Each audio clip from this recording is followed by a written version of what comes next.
दिखाती है। सर जैसे अभी हम मेक इन इंडिया की बात कर रहे थे, इसको भी बहुत लोग क्रिटिसाइज करते हैं कि हम मेक इन इंडिया बोल तो रहे हैं लेकिन कुछ कर नहीं रहे खास, क्योंकि ईज ऑफ बिजनेस तो है ही नहीं।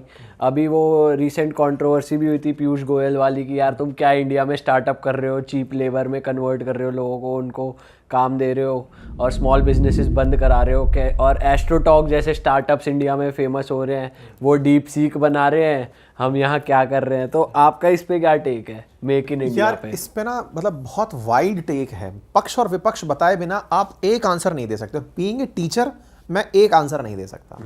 बट आपका पर्सनल थॉट प्रोसेस क्या है? मेरा कोई पर्सनल नहीं है। डिसअपॉइंटेड हो मेक इन इंडिया जैसी चीज? मैं आपको बताता हूँ, मैं इतना ज़्यादा इस प्रोसेस के अंदर हो चुका हूँ because being a civil servant हम लोगों की ये ट्रेनिंग होती है कि आपको इम्पार्शियल टू गवर्नमेंट होना है, आपको गवर्नमेंट की पॉलिसीज़ के साथ कंस्ट्रक्टिव क्रिटिसिज्म करते हुए सलाह देनी है कि ऐसा नहीं ऐसा भी हो सकता था।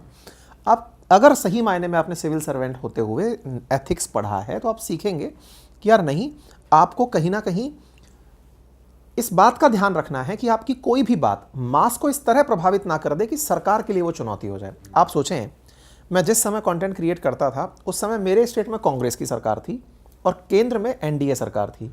मैं कंटेंट कैसे बनाऊं?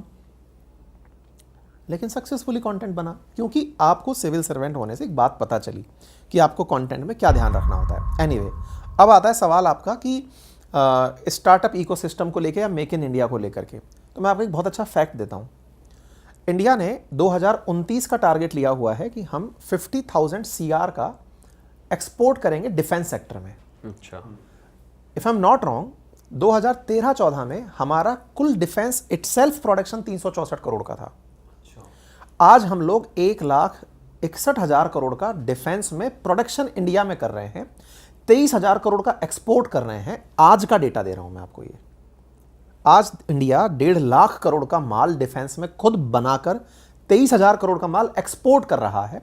वर्ल्ड के टॉप 25 एक्सपोर्टर्स में शामिल हो चुका है। जहां हम नेट इंपोर्टर हुआ करते थे, अब हम एक्सपोर्ट में भी हाथ आजमा रहे हैं। क्या ये मेक इन इंडिया जैसे विजन के बिना संभव था? अब दूसरी लाइन, एक लाइन जो बार बार पूछी जाती है कि ये ग्राउंड पे तो दिख नहीं रहा। असल में ये जितने भी इंपैक्ट है ये एक दिन में नहीं आते। अगर कभी नेहरू जी ने IITs बनाए थे तो IITs बनाने का इंपैक्ट सेम डे नहीं दिखा। आज लेकिन पूरा US या सिलिकॉन वैली IITian से भरकर बैठा है। तो IIT का इंपैक्ट, एजुकेशन का इंपैक्ट, पॉलिसीज का इंपैक्ट डे वन में नहीं आता, ये बहुत दूर जाके असर डालती है। मैंने क्या कहा, 1990 में इंडिया का LPG रिफॉर्म और चाइना के द्वारा उस समय एजुकेशनल रिफॉर्म्स और अपने यहाँ मैन्युफैक्चरिंग को बल देना आज उन्हें 5 गुना आगे ले गया। उस समय कोई पूछता भाई आप ये क्या कर रहे हो, तो इंडिया क्यों बोलता है कि हम आने वाले, हमारा लक्ष्य है कि हम डेवलप्ड इकोनॉमी बनेंगे? कैसे समझ में आता है हमको ये बात? क्योंकि हमको पता है कि अब हमने राइट स्टेप उठा लिए हैं। अब आते हैं पीयूष गोयल जी वाली बात पे। निश्चित ही उनका बयान बहुत से लोगों को डीमोटिवेट किया कि जो कुछ नहीं कर रहे कम से कम उनको तो रोजगार दे दिया। आज गिग इकोनॉमी के नाम पर चाहे स्विगी जोमेटो चल रहे हैं, इन्होंने रोजगार तो दिया, नहीं तो ये सब लोग रील देख रहे थे। अब वहीं दूसरी तरफ आपकी तरफ से क्या सपोर्ट दिया गया, ये एक बड़ा सवाल बना कि सर आप मंत्री बने बैठे हैं, चाइना के अंदर एक इकोसिस्टम है, सरकार के द्वारा दिया जाने वाला एज ऑफ बिजनेस है, लोन्स हैं, आप क्या दे रहे हो? तो ये दोनों ही प्रश्न एक साथ आते हैं। जो लोग कर रहे हैं उन्हें आपको डिमोटिवेट नहीं करना चाहिए, लेकिन ये भी समझना चाहिए मंत्री महोदय कि आपने सरकार की तरफ से क्या क्या फैसिलिटीज दे दी। हाँ, आपने मोमेंटम दिया, लेकिन उस मोमेंटम में एक बात यह भी थी कि 5 साल में स्टार्टअप को प्रूव भी करना है कि मैं सक्सेसफुल हो गया हूं। तो इजी प्रूव कहां से होता है? सर्विस सेक्टर, मैन्युफैक्चरिंग में तो सर आज आप प्रोडक्ट बनाएंगे, अगले साल मार्केट में जाएगा, तीसरे साल फीडबैक आएगा, तब तक तो आपकी कंपनी बंद हो लेगी और कोई फंडिंग भी नहीं देगा। मैंने अगेन वही कहा, ये ब्रांडिंग की खेल है। ब्रांड बनने के बाद आपको मैन्युफैक्चरिंग पता चलता है कि बड़ा है। आज शाओमी का मोबाइल है साहब, चाइनीज मोबाइल अपन यूज करते थे पहले। अपन क्या कहते थे, चल जाए तो गम नहीं और बंद हो जाए तो क्या नहीं, क्या क्या डायलॉग होते थे, है ना। लेकिन उन लोगों ने कंसिस्टेंटली इंडिया के बाजार में शाओमी को 10-15 साल तक बेचा। आज आप देखो उनका कोई भी मोबाइल आता है सेल के अंदर तुरंत खत्म हो जाता है। ब्रांडिंग टाइम लेती है, मैन्युफैक्चरिंग लंबा प्रोसेस है। उनके सर ब्रांड्स की भी, जैसे ओप्पो हो गया, वो काफी सारी फैक्ट्रीज इंडिया में भी उन्होंने खोल ली हैं। बनी ना सर, क्यों? क्योंकि होता ये था ना, पहले इंडिया को ये विश्वास था कि प्रोडक्ट एक दिन आएगा, अगले दिन नहीं आएगा। लेकिन जब उन्होंने कंसिस्टेंटली इस विजन को लिया कि 10 साल तक आप हमको देखते रहोगे, आईपीएल देख रहे हो, चाहे आप टेस्ट मैच देख रहे हो, सब जगह आपको वही ब्रांड दिख रहा है, तो आपको यकीन हुआ ना कि ये प्रोडक्ट टिकने के लिए आया है, ये टोपी पहना के जाने वाला नहीं है। सर, जब ईज ऑफ बिजनेस की बात हो रही है तो आजकल इंडिया और दुबई का बहुत कंपैरिजन हो रहा है कि भाई दुबई शिफ्ट कर लो, कोई लोग अपने बिजनेसेस वहाँ शिफ्ट कर रहे हैं, कई लोग वहाँ प्रॉपर्टी में इन्वेस्ट कर रहे हैं। तो एक्चुअली वो चीज़ सही है इंडियंस के लिए बाहर मूव आउट करना, यार देखो, या फिर वाकई में इंडिया में बिजनेस करना आसान नहीं है? ये सच है? मैं दुबई कई बार जा चुका हूँ और केवल इस बात को ही जांचने गया हूँ। आपके सवाल का सही जवाब देने के लिए मैं राइट पर्सन बन के बैठा हूँ। इसीलिए पूछ लिया मैंने। मेरे मुंह पे लिखा होगा ना कि लग तो शेख जैसे रहे हो, थोड़े ज्यादा मोटे हो गए हो। नहीं कि बिजनेस इतना तगड़ा चल रहा है, टैक्स बचाने की तो सोची होगी। तो मैं एक एक चीज पे खुल के बताता हूँ। देखो क्या हो रहा है ना, दुबई की अगर आप तारीफ करें, दुबई बहुत खूबसूरत जगह बन चुकी है, लोग जा रहे हैं एंड ऑल। तो इंडिया में न जाने कितने दुबई हैं, कितने दुबई हैं। मैं बोल रहा हूँ गुड़गांव का जो अपना एरिया है ना, वो डीएलएफ साइबर अपने आप में एक दुबई है। बेंगलोर में चले जाओ, हैदराबाद में चले जाओ, नोएडा, चाणक्यपुरी, ये सब अपने आप में एक दुबई है। भाई दुबई है कितना सा छोटू सा दुबई है। मतलब आप फ्लाइट में जाके देखते हो तो आपको शर्म आती है कि मैं इस जगह के लिए इतना प्रयास कर रहा था क्या। बट अब ये तो हुआ एक एस्पेक्ट कि इंडिया और दुबई का कंपैरिजन बिल्कुल गलत है। हम लोग फार फार फार आगे हैं, हर तरह से आगे हैं। अब सवाल ये आता है कि आपने क्या किया, एक ऐसी कॉलोनी बनाई जिसके अंदर आपने कहा कि नियम राजा के चलेंगे। अब नियम में सबसे पहले प्रॉमिस क्या दे दी, सिक्योरिटी। आपके पास 2 पैसे हैं ना भाई साहब, तो चिंता होती है कि इसे कोई छीन ना ले जाए। नोएडा में आप लोग जेन सेट बाहर इसलिए नहीं रख रहे क्योंकि डर ये भी है कि रात को पता चले उठ के। नोएडा में सर कुछ भी हो सकता है, किवाड़ी वाड़ भी उखाड़ के ले जाके। अंडरपास की सर, अंडरपास में टाइलें लगी थी वो तक।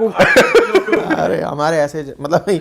तो ये जो आपके मन में भाव है ना, आपने जो कहा कि सर हम इसलिए नहीं रखते, वो रीजन दूसरा है सर। इसलिए आपने भी शायद छत पे रखा हुआ है।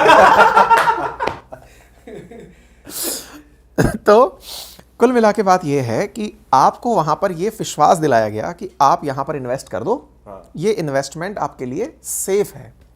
इन्वेस्टमेंट ही नहीं, आप भी सेफ हैं। और इसका प्रयोग ऐसे होता है, मैं खुद भी करके देखा। मैं एक बार टैक्सी में था और मेरा बैग मैंने टैक्सी में ही छोड़ दिया और उसी में मेरा लैपटॉप और पासपोर्ट छूट गया। और हम सीधा होटल में अंदर घुसे और रात को घूमने निकल लिए। शाम 7-8 बजे के आसपास ये एंट्री किए थे। दोस्त को बोला हुआ था कि लगेज तू देख लेना, मैं नीचे ही इंतज़ार कर रहा था कि आ जाओ यार चलते हैं, यहीं से लेट हो चुके हैं ऑलरेडी। हम निकल लिए। रात को जब 3-4 बजे हम लौट के वापस आए, मैंने चार्जिंग के लिए अपना लैपटॉप का बैग ढूंढा। मैंने कहा कहाँ है भाई, तो सब एक दूसरे का मुंह देखें कि कहाँ है। वहाँ बैग नहीं था। अब टेंशन आप सोचो कि इंडिया वाला फियर फैक्टर। ये मेरा फर्स्ट टाइम था दुबई का और पासपोर्ट जा चुका है। पासपोर्ट जा चुका है। ऐसे में आपकी हालत क्या हो सकती है, या आप इंडिया में अगर हो तो और बेहतर तरीके से समझ सकते हो कि सही बात हो गया। सर, हमने हमारे साथ सेम चीज दुबई रहकर भी होगी तो हम समझ सकते हैं आपके साथ क्या हुआ है। मैं समझ रहा हूँ भाई। मैं आता हूँ नीचे और इंटरेस्टिंगली उस दिन के बाद मुझे पता चला कि दुबई में अगर आप ट्रैवल कर रहे हो तो आप रिसीप्ट लेके उतरो। अगर टैक्सी को पेमेंट कर रहे हो तो रिसीट ले लो, सो दैट आपके पास पता तो रहे कि आप कौन सी टैक्सी। टैक्सी के नंबर में आप 5-7 टैक्सी बदलते हो। मैं होटल वाले के पास नीचे उतर के आया। मैंने कहा यार मेरे साथ ऐसा हो गया। बोले बिल्कुल पैनिक मत करो। कैमरा खोला, टाइम बताओ क्या था। मैंने कहा ये था। उसके कैमरे को जूम किया, कार नंबर निकाला, सीधा उन्होंने पुलिस को कॉल किया और कहा कि इस टैक्सी के अंदर इनका सामान रह गया है। पुलिस ने मेरी प्रेजेंस में 5 मिनट के अंदर मेरा कॉल टैक्सी वाले से कनेक्ट करा दिया। वो एक पाकिस्तानी था। अपना टेंशन हाई। मैं कहा अब तो नहीं आना। और गलती से इसने नाम खोज के गूगल कर लिया तो कत्ता ही नहीं आना। ठीक है, अब भाई टेंशन तो पूरी थी, लेकिन दुबई की पुलिस पर इतना ट्रस्ट विकसित हो गया था 5 मिनट में कि यार ये ड्राइवर से कनेक्ट करा दिए। तो वो ड्राइवर बोला कि सर मैं बहुत दूर आ चुका हूँ, लगेज आपका साथ में है, मैं आपका लगेज देने सुबह आऊँगा, तो आपको जो ट्रैवल में मेरा पैसा लगेगा वो देना है। मैंने कहा यार तू सामान ले आ, लैपटॉप बहुत महंगा है, उसमें पासपोर्ट भी है, मैं तेरे को पैसा दे दूँगा। वो इस लालच में कि पैसा देने पे यह हाँ कर दिया है, उसने पर्सनली खुद के नंबर से फिर कॉल किया मुझे और मुझे ऑफ़र किया कि सर अगर आप ज़्यादा अर्जेंसी में हैं तो इतना पैसा लूँगा और मैं आपका सामान ले आऊँ। पाकिस्तानी आदत से वहाँ पे भी लाचार था। तो मैंने कहा भाई तू आ जा, मैं तेरे को पैसा दे देता हूँ। वो बंदा लाने के लिए वहाँ से निकला और मेरा बैग कुछ ही मिनटों के अंदर मुझे वापस दे गया। फिर मैंने स्टाफ से पूछा, होटल स्टाफ से, मैंने कहा यार ये कैसे किया तुम लोगों ने, मतलब ये कैसे हुआ। तो बोले सर इस टैक्सी की डिग्गी में भी कैमरा लगा है, आप जहां बैठते हो वहां भी कैमरा लगा है, 3 कैमरे इस टैक्सी में हैं, आपसे अगर कोई अभद्रता करेगा वो भी उनको पता चल रहा है। तो मुझे समझ में आया कि मेरे जैसे आदमी को अगर आपने ये डे 1 पे ही एक्सपीरियंस दे दिया कि हम सिक्योर हैं, तो सेफ्टी तो भाई हर 2 पैसे कमाए हुए आदमी की पहली नीड है ना। रोटी कपड़ा मकान के बाद अब सुरक्षा है।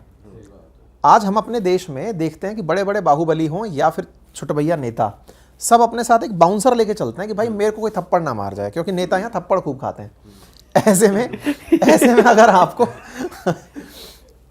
आपको ये फील वहां दिला दी जा रही है, तो पहला तो आपके दिमाग में किक यही आ गया कि आप सेफ हो। सर सिक्योरिटी तो एक बहुत बड़ा रीजन है, चलो दुबई से अट्रैक्ट हो रहे हैं लोग, अब आप इंडियंस टैक्स की जा बात रहे कर रहे हैं, टैक्स ऑल्सो, एंड जो रिटर्न वहाँ पे है इन्वेस्टमेंट पे, मतलब इंडिया में भी है, चलो समझ में आता है, बट वहाँ पे क्विक है और ज़्यादा है। कुछ नहीं है, वहाँ गवर्नमेंट रेगुलेटेड है। देखो अब इस बात को समझो, आप वहाँ की गवर्नमेंट ने ये तय किया हुआ है आप बार्गेनिंग पे वहाँ प्रॉपर्टी नहीं खरीद सकते। उनने फिक्स कर दिया कि गोल्डन वीजा के लिए 5 करोड़ का इन्वेस्टमेंट करना है, वो 4.6 करोड़ का कुछ आसपास उनका दिरहम में बोलते हैं ना, 2 मिलियन दिरहम, 2 मिलियन दिरहम पे आपको गोल्डन वीजा मिल जाएगा। अब वो गोल्डन वीजा के लिए 20 मिलियन दिरहम में ही आपको फ्लैट दिखाएंगे, उससे कम में है ही नहीं। अब बार्गेनिंग के नाम पर जब वो बार्गेनिंग करते हैं तो उनको पता है कि इसकी नीड क्या है, उन्होंने पूरी तरह से अपनी प्राइजेस को रेगुलेट किया हुआ है। जब वो आपको बार बार बोलते हैं ना सर 8% यहाँ पर रिटर्न है, 6% रिटर्न है, तो मैं उस पूरे मार्केट को घूम के आया हूँ। मैंने कहा ये रिटर्न अश्योर कैसे करते हो? बोले सर हम ही रेट बढ़ा देते हैं। जब बाजार आप अपने कंट्रोल से चला रहे हो तो वो ओपन बाजार कैसे हुआ? बाजार डिमांड और सप्लाई से कंट्रोल होता है। अगर सप्लाईज आपकी इतनी बढ़ गई फिर भी आप प्राइसेस को बढ़ा के चल रहे हो, इसका मतलब कहीं फटोगे जाके। आज दुबई में आप देखो, जहां देख रहे हो वहां हाई राइज बिल्डिंग खड़ी है, हर दूसरा आदमी वहां दलाली कर रहा है। इंडियंस जिनको पार्ट टाइम नौकरी करनी है वो अपनों को यहाँ फ्लैट बेच दे रहे हैं। अरे वाह, आपने ये वीडियो यहाँ तक देख ली भाई, तुमने हमारी मेहनत सफल कर दिया, तुम ही लोग हो असली रियल हिट। और अगर आपको बहुत मजा आ रहा है ऐसी क्लिप्स में, ऐसी वीडियोस में, तो फटाफट जाइए प्लेलिस्ट पे बिंज वॉच कीजिए और सारी वीडियोस देख डालो और मौज काटो। That is it. हम मिलेंगे नए पॉडकास्ट में, नई क्लिप में। Till then bye bye, see you, take care, do subscribe, best of real talk online. Okay bye bye.